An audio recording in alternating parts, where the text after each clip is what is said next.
Hey, welcome back to The Craft, where we explore what we're learning about the creative process. I'm Colby, and I'm here with my friend Carter. And today we're talking about how to find creative inspiration. You want to kick us off? Yeah, so welcome back. We're excited to have a conversation tonight about finding creative inspiration. And so I think a good place to start is kind of the exigence or the problem. The problem is you don't feel inspired. It's a dry season.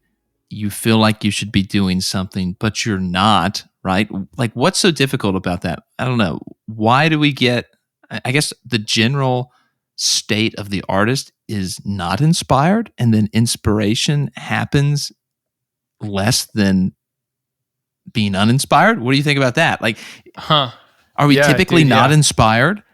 The resting state of the creative is like not necessarily. I don't know. It kind of depends. I think it's seasonal. That might be the word. Maybe it's overused, but just it seems like there's periods of your life periods of my life where I'm like, ideas are pouring out of my ears, and I'm just like, I don't have enough time to finish these ideas because I'm so excited. And then there's times where it's like dry season, and I do think sometimes that's more of the case. And even just hearing someone today talk in another podcast about how there was a lot of burnout for people over the past few years with the pandemic and everything going on. So I think that that's probably a fair assumption that a lot of people are in that dry spot. Yeah. And, one of the things I was thinking about, it might be helpful to start with what we mean by creative inspiration. And so I was thinking about distinguishing this from excitement or eagerness. Like, you can be inspired and be like really excited, but it's like not necessarily like, oh, I feel excited and eager. Like, I feel like whenever you get gripped with an idea, that's what I was thinking. Like, when you're struck with an idea or a concept or a feeling, like that's the inspiration in my mind. And so even going back to like kind of the etymology of inspired to the Latin inspire, or the Greek, I think it's like coming from pneuma, which in the New Testament or in other kind of Greek literature, the spirit and wind or breath is the same word. And so this idea of being like the Greek muses filling you, coming to you, something from outside, like something grips you. And so I think while, we can talk about like being excited for a project or eager to get into something, like that's not necessarily the inspiration. Like, inspiration can be excited and eager, but I feel like anytime you're kind of gripped by something, even if it's just bothering you, right? And you keep coming back to it, I think that's a kind of inspiration. What do you think, Cole? Like, when you hear inspiration, where are you running to? Like, what do you think about when someone says, like, how would you define creative inspiration? Well, it's interesting because I do think that the quickest, like lowest hanging fruit, or the first definition that comes to my mind is kind of like motivation, just I'm excited to do this. So it is kind of what you just described in a way, but I do also think of that, the muse kind of, or something external hitting you, like an idea or a feeling or an emotion or a life experience that happens to you. And you're like, I have to make something out of this. Like, maybe for me, maybe a practical example is I see a sunset or the mountains, or I'm in a moment and it just feels really special. And I'm like, oh, I want to turn this into a song. I want to bottle this up into a song, like that sort of thing. Or, oh, this would be so cool. I want to start a business with that idea. Or, it's like something happens that's external that then turns into an internal desire, motivation, drive, something like that. That's good. So maybe motivation is, I don't know. Maybe I was trying to distinguish those, and they don't need to be distinguished. Like, I now that I'm kind of ruminating on that too, it's like when you're inspired, there is an element, I think, of the desire to, like you said, take something that's external and articulate it or deal with it. Like, even going back to kind of our first principle in creating, that idea that we have something that we can express and we're trying to express it, like that action, to be motivated to do that, to be inspired to do that. Yeah, I think that's right on. I love that you brought up the etymology of that word, though, because that is really helpful. And like, I've heard John Bellion talk about songwriting and say it's like trying to catch lightning in a bottle. And so that's a very rare thing. It's like you got to be outside a lot. So you have to you can't just sit at home. You have to go outside where the lightning is going to strike, but you can't plan when the storm happens and are you in the right location? It's literally, I mean, I'm probably taking that metaphor too far, but it's like you're running around with the bottle and you're like trying to Yeah, find where is this going to strike. So there's sort of this idea baked into that metaphor of like, I'm probably just extrapolating too much on it, but it's like the metaphor is you got to be in position to receive something. I think good. there's another quote we've talked about personally before about be at your desk when inspiration strikes or something. Do you remember what it was? Yeah, I can't remember this. Like inspiration strikes every morning at 6 a.m. when I sit down at my desk or Right. something like Yeah, that. yeah. Yeah, dude, I really, and one of the things that I'm drawn to here is this idea of it coming from outside of you. I feel Hmm. like every artist, writers, musicians, it seems like this is a common thread you hear all the time. I mean, I remember, I think Bob Dylan's like, I don't know how I wrote some of my songs. They just, they just wrote themselves. Like you hear that a lot. Hmm. Artists talking about songs writing themselves as if, they are kind of conduits of something. Um, and so when I was thinking about that, it's like, yeah, it's something outside of you. And so maybe if we're talking about how do we find creative inspiration, I guess one of the first things is thinking about not looking inward necessarily, but like looking outward. I don't know. Does Hmm. that sound right? Finding creative inspiration, should you be looking outside? Hmm. I think maybe there's a place for both introspection still and looking outside, but it almost kind of makes me want to get into like where do you find inspiration and just talk about how that looks for each of us because I think um, a big piece of it is looking out to other sources and maybe we can just talk about what some of those sources are. But yeah, I definitely agree. I think there's a need to look outside of yourself. And then my only kind of caveat is just because I feel like a lot of art in songs and thinking of songwriting music and stuff comes back to experiences that involve me because a lot of art is so uh, centered around the individualistic or the individual experience that I have and then I want to Sure. express as an artist, But other times it depends. Like other times it's storytelling and getting into other people's shoes and telling their story. And Sure. so, yeah. And I feel like even with personal experience, it's things that are happening to you, like things coming at you, places that you're Yeah. in, experiences that you're having. I don't know. I Okay. Yeah. just preparing for this, I kept thinking about how often I've heard people, and even bringing up the etymology just to show, like we've been thinking about inspiration coming from the outside for a long time, like as long Mm. as we've been using this word. Um, and so I agree that we need to, or it would be helpful to think about places where we find inspiration. Um, and so, do you want to start us off with that? Like, okay, Yeah, for sure. looking to find creative inspiration. Where are you looking? How are you looking? Do you have habits? Does it sneak up on you? Like, how does that happen? So for me, the sources that I wrote down thinking through this were nature. So that could be a hike or a mountain or a sunset or the clouds. Um, Next one that kind of pairs with that in the way is traveling, like airports and airplanes. For some reason, I think there's something about being on an airplane, being up in the sky, in the clouds, that you can kind of have those like 50,000 foot view kind of thoughts and like ideas hit your head, where you're just, and you're in nature, but you're around a lot of people and there's a lot of people on business trips and a lot of just movement and energy and kind of excitement, people going to visit each other, people taking these um, trips to places for the first time. I think there's just a lot of something about the airport as a place where everyone is, Converging yeah, that's a great in a word. really Everyone's, interesting way, yeah. right?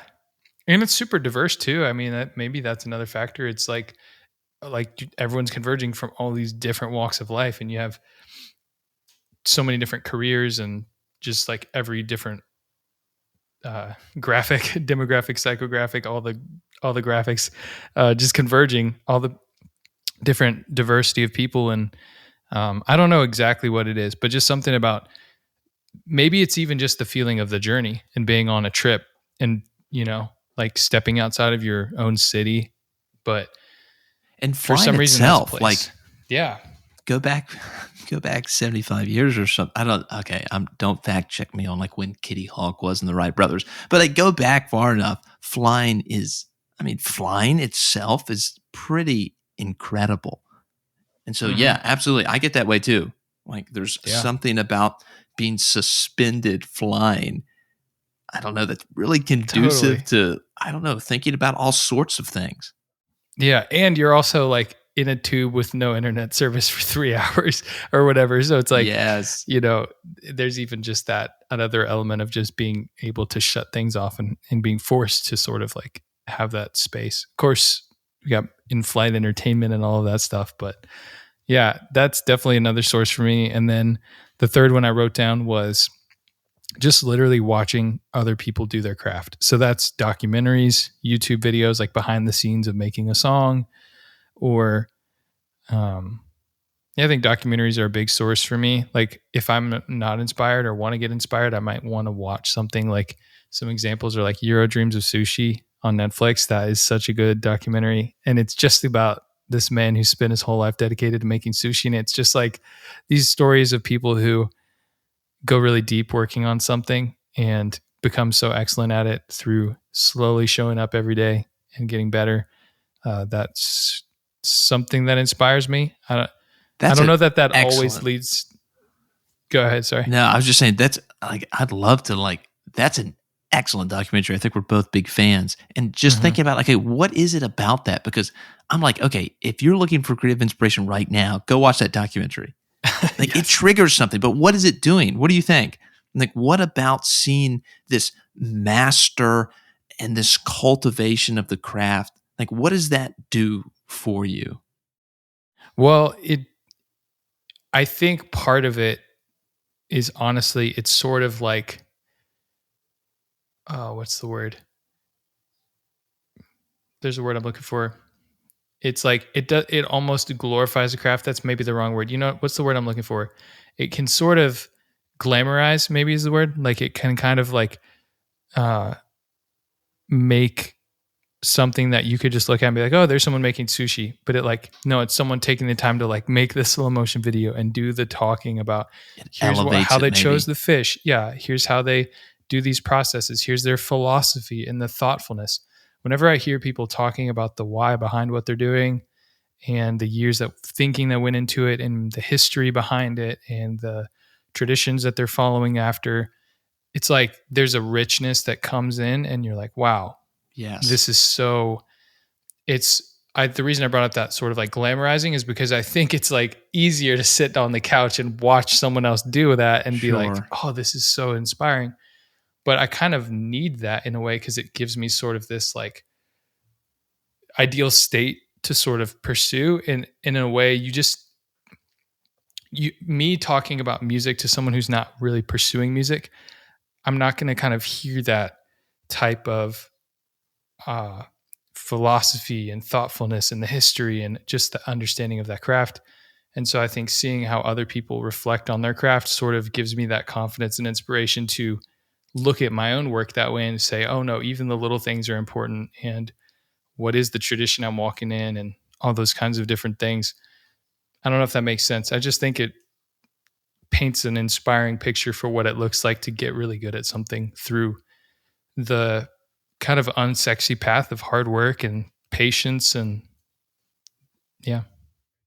Yeah, I like that you mentioned that even there's kind of a displacement going on here that you're seeing what it would look like in a different vocation, and somehow Mm-hmm. that's kind of like freeing to get another perspective on something that's maybe not the same kind of conversations that you would have within your specific craft. And I was thinking as well, there's kind of a mimetic, like a imitation aspect to this. Like we learn so much just from watching other people and like acting like them. Like we're super like mimetic learners.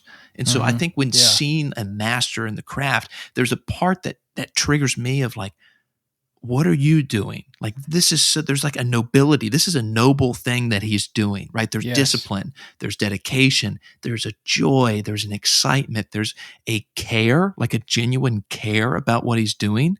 And those are virtues that I want to have, right? That I want to cultivate and be doing in my craft. And so I think there's, for me, a lot of it is like an inspiring of like, this is a picture of what these virtues look like when they're lived out, or these Mm. kind of creative, let's say, ideals. And so I think for me, there's a bit of imitation happening there. Like when I see a master in something, it's like, okay, what does that look like, and how can I transfer that onto what I'm doing? Like is there an Yeah. application almost, which I kind of hear you saying as well there at the end of, can I take what's going on in making sushi and somehow apply it to like producing music? Yeah.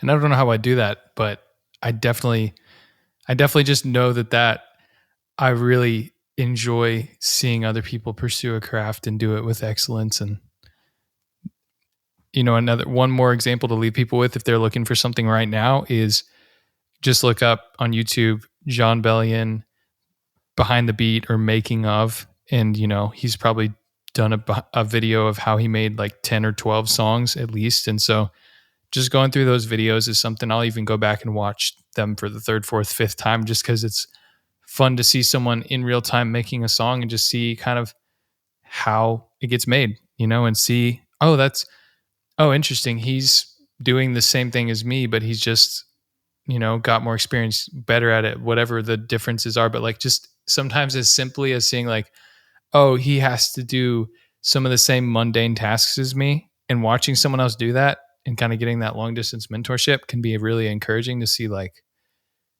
okay, he has to tune his vocals too.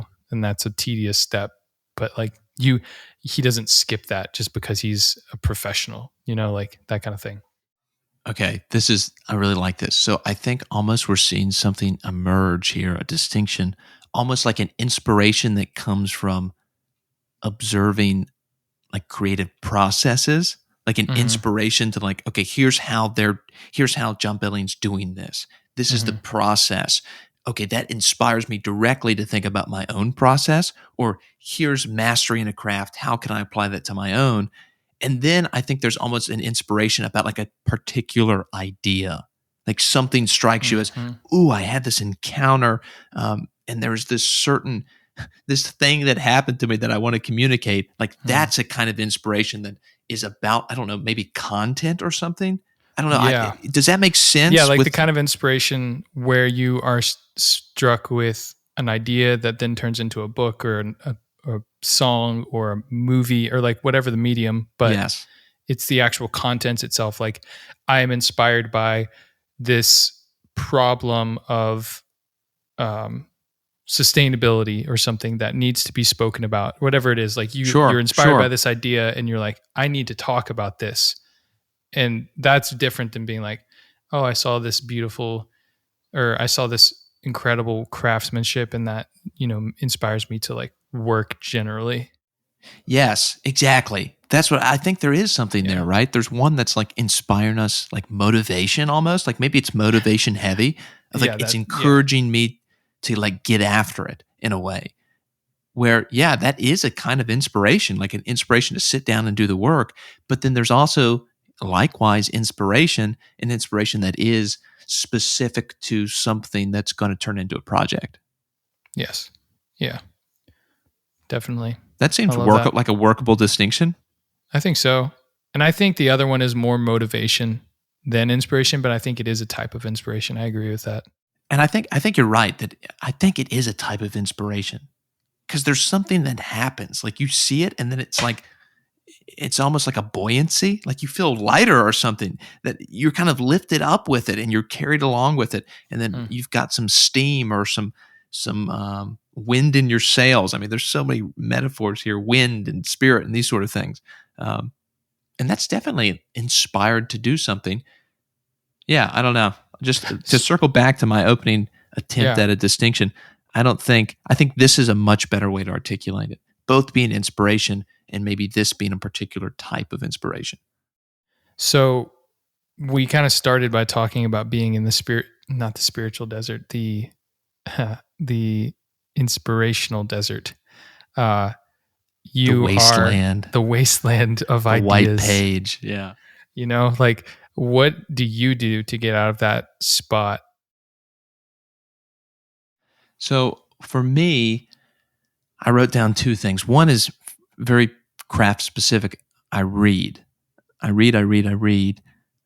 The best way for me, the kind of surefire way to become inspired is to read something, preferably something excellent, right? You don't want to waste your days reading things that you get a limited number of books. Pick them wisely. But to read something because it gives you a lens to think about the world. And then oftentimes I find that lens, I then start looking out at my own life through that lens, whatever, it's almost a suggested way of looking at the world you encounter, say, in a novel. And then you start saying, okay, you can't help but have that bleed over into how you're seeing your own life and how you're seeing the events that are going on around you. And oftentimes for me, that's a super fertile exercise. Reading something, encountering something that someone else has created, and then having that bleed over into how I'm looking at the world. I mean, oftentimes it's just that simple. It's like read on something, and then something's going to click or something's going to happen, and that you're going to kind of say, oh, okay, what if, maybe it's a point of disagreement. You're like, oh, they totally got that wrong. And then you're inspired to do a different, maybe a better version of that. Or maybe they did something really, really, you think is dead on, and you want to continue that project. So responding, for me, reading, responding is a really kind of go-to way for me. And so this goes to yours, right? Encountering other people's work. I'm sure, right? There's probably musicians that you listen to. Are there musicians that you listen to, like, if you're feeling like, okay, I need some inspiration? I mean, Bellion's probably one. Definitely. Definitely Bellion. I don't know how often I specifically just go. I think I'm definitely one of those people that finds a couple albums I like and then just can go back and listen to them a ton. Like Purpose by Justin Bieber. I really like that album. I love The Human Condition by John Bellion a lot, just in that kind of pop space, those kinds of things. So there's different albums I cycle through whenever I'm just feeling like I need to go listen to someone else's work for sure. And then, but question, so when you say respond, you're actually I just read something and I'm actually going to respond by making some art, doing some writing or a reflection or book notes. What is that? Yeah, that's a good question. So encountering something, the response in this way is, if you're reading something that's like you're reading a good novel, it's an active thing. It's giving you something and it's asking something from you, right? You have to deal, just like life. That's what's so wonderful about literature. You have to deal with what's in front of you. Maybe the author presents a super nihilistic version of the world, right? You have to say, okay, is that the way that I ought to view the world? Okay, here's the protagonist. How is he viewing things? How do I view things? Does it compare to how he is? Is that a better way? Is it a worse way? Are there aspects of this that seem true? All of those questions you have to implicitly, if you're reading carefully, deal with, right? You're constantly evaluating that world that you're given in a novel with your own world. And so your response to that sometimes might be really explicit. You have a particular, maybe an argument you want to make about disagreeing with that perspective on the world, but maybe it's something more subtle. You encounter a passage that I just finished, Absalom, by William Faulkner, which I think it's the best novel I've read by an American author. It was absolutely incredible. But there are some passages in there that are very poetic. Faulkner's got these super long, page-long sentences, and images strike you, and they do something to you, right?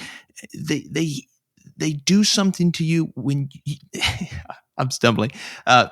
They do something to you, and then when you encounter something in your life, they're speaking to you, they're still there. I've had words and just little phrases come up that are a product of seeing the world through someone's eyes and then looking at your world. And so that's a way of responding to me. It's basically, it's acting on you. And so how you react to it acting on you is the response. So it can be really, it can be really subtle. I don't know if I want to use the word unconscious. I think it's a good word for this. It could be an unconscious influence, but it could also be like really specific. Like if I read a book that I really disagree with, I might be tempted to sit down, write something that outlines particularly why I disagree with this and on what points. Or if there's a tension that an artist is wrestling with, what do I think about that tension? Like, can it be resolved? How could we resolve it? Is it unresolvable? Like all of those things. That's a kind of big, long spiel. But what do you think about that? Like reacting to work. Yeah, that's super interesting. The way that I think that plays out in my life is, probably in reading as well, but reading, and the first example is kind of just like song lyrics being stuck in my head and just kind of like popping up at different times whenever something happens. Yes. And just being like, oh yeah, it's almost unconsciously like you hear a line of a song and then you start to test out in the real world, like, do I believe this or not? Like, is this true? Is it holding up? And then sometimes like you have an experience and you're like, oh my gosh, like I didn't ever feel any emotion from that line of a song. And then this conversation happened with someone, or this, yes, I got mad about this thing and now realize, oh, that's what they were talking about in that song. Whoa, that I just didn't have that life experience yet in a folder in my brain to like pull out or connect. But that person did. And so then they wrote about it and now we have this shared experience, and you realize you can even remember things, like experiences you have could bring up lyrics or passages from a book you've read because they're so connected to that idea. Dude, yes, exactly. Like those connections where your world is colliding with the world that an artist has created, right? That's what gets me fired up. And so kind of turning it back to our whole creative inspiration and finding it in the wasteland of creativity. I like to go read something I haven't read before, or maybe even something I have. But go to the greats, go to people that you admire. If you're a painter and you are just enthralled by the work of Picasso or something like that, like go and just spend time with it. And I think sometimes for me, inspiration is to kind of distill this, a reaction. It's a reaction, right? When we're encountering things, we're gonna react, and I think that's gets me a little bit of momentum, right? If we think about inspiration as gaining steam or momentum, that's like the push. Like it pushes me to kind of start rolling down the hill. So reading was a big one. And then kind of similar to you, I also put down very broadly living/experiences. Getting out and doing things, always helpful. Always helpful. And this is something we've talked about. Making time, going on a hike, spending, exploring a different part of the city that you haven't been in, trying a different cuisine, talking to people. I mean, it's kind of hard. You cannot replicate life. And if your goal as an artist is to somehow, right, articulate something about life, you have to have lived. I mean, in a very kind of basic way. It's hard to say something if you have nothing to say, in a way. Dude, that's so good. And that the way that hits me, if I can jump in, is like sometimes whenever I'm in a period of life where I'm just working and going out and doing things and I'm not sitting down, I'm not making songs, I'm not producing for anyone, it's sort of this feeling of like, okay, it's been a couple of days, it's been a couple of weeks, it's been a couple of months, I haven't done anything. Am I really still a producer? Like, am I still doing this thing? And it's kind of like, it's so basic, but it's just a good reminder. Like, you're not defined by your output, and that's not what makes you like a writer or a singer or a producer or whatever your title is. It's just sitting down and writing something. And it doesn't mean you have to write 1,000 words a day. It just means that you do that sometimes. And you can't do that if you don't live. And so just remembering for me right now, because I'm in a period of time where I'm not doing much music and I'm doing other things and working on other projects and just living, it's like really just encouraging to hear that, because it's sort of this permission to be in a period of like receiving and like soaking up ideas, and then maybe later something really inspires me to write. But I just need those experiences. Like I can't fabricate them. Dude, this is so good. And I think it might be a really sweet segue to the quote of the day. Yes. If we want to do that, Let's do it.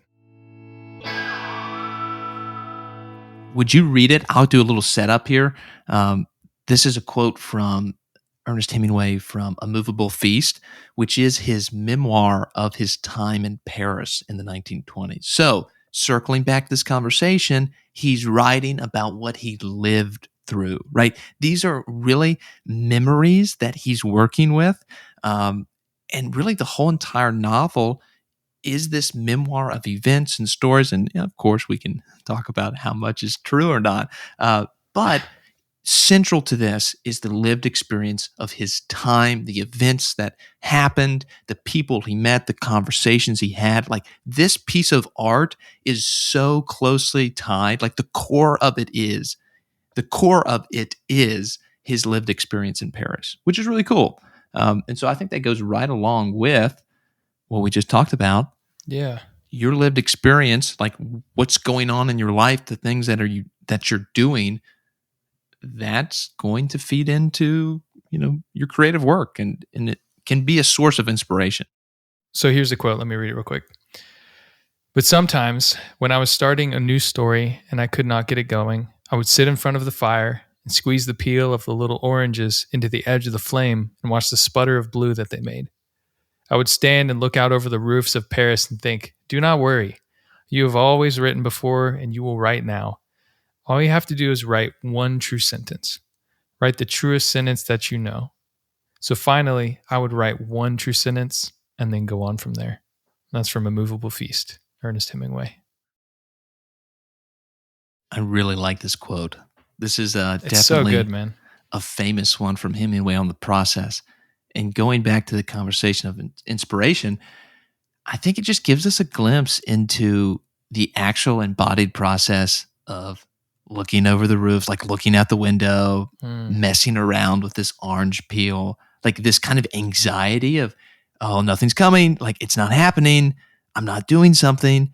And then this kind of, don't worry, write one sentence, write one true sentence, write something very doable, manageable. And like he's compacted this whole thing of here's the artist distracted, trying to get things going, right? Trying to find inspiration. And this solution that Hemingway proposes is one true sentence. And so I think there could be a lot of application of that. What's one true lyric? What's one true brush stroke? What's one true photograph? These sort of things. And it's not one perfect sentence. It's not one incredible sentence. It's not one, awe-inspiring sentence. The only qualifier is just true, like honest, authentic, just the idea of like good songs just come from saying like, I don't feel anything right now. If that's true, then that's a great way to start a song, like what is true, just saying something that you're experiencing and not putting this pressure. Cause I think something that Austin Kleon talks about in his Steal Like an Artist is this idea of like putting so much pressure on everything you do as an artist where you feel like you need to sit down with the guitar and just start playing this amazing piece. But that's not how it works. Like you have to basically sit down and just start plucking a note, one true note, Yes. So I think it's just such a good, simple idea to say, take the pressure off. Don't try to make one perfect thing, just one true thing.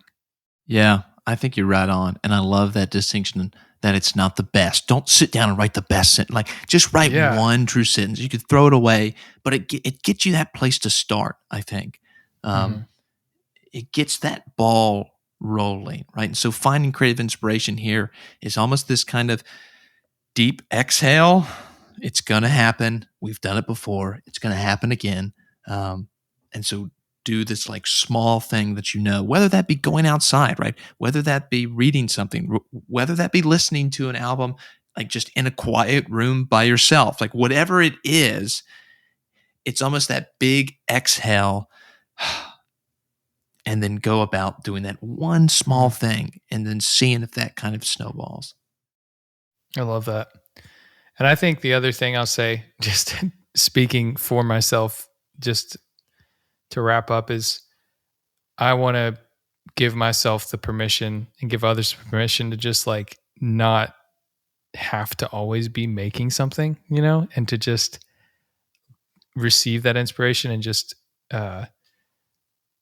live life and just go through experiences and just let those things be something that maybe one day it turns into art, maybe one day it doesn't. But I just think that you saying that really like hit something for me that really encouraged me.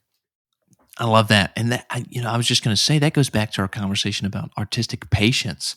From, I guess, was that last episode or a couple before? Yeah, last episode. Yes, but things have to ferment sometimes. Yeah, 100%.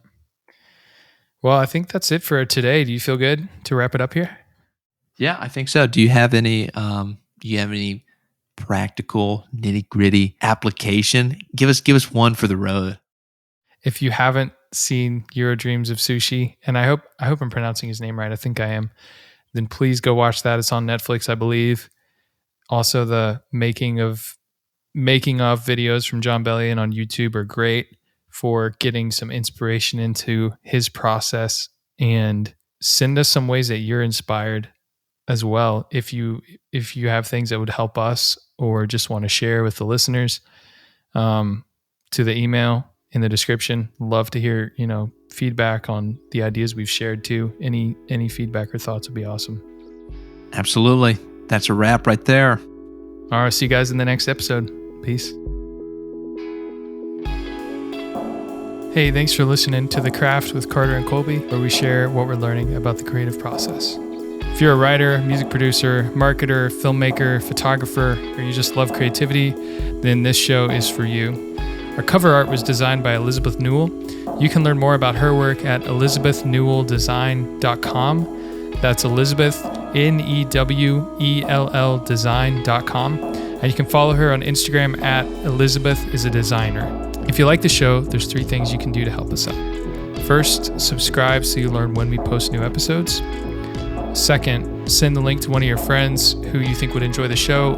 Really, word of mouth is going to be the number one way we grow the show in any way. And 3, if you have a topic you want us to cover, or feedback about how we can improve the show, or comments on what we've said, you can respond to heycraftpodcast@gmail.com, heycraft podcast@gmail.com. Thanks for listening, and we'll see you next time.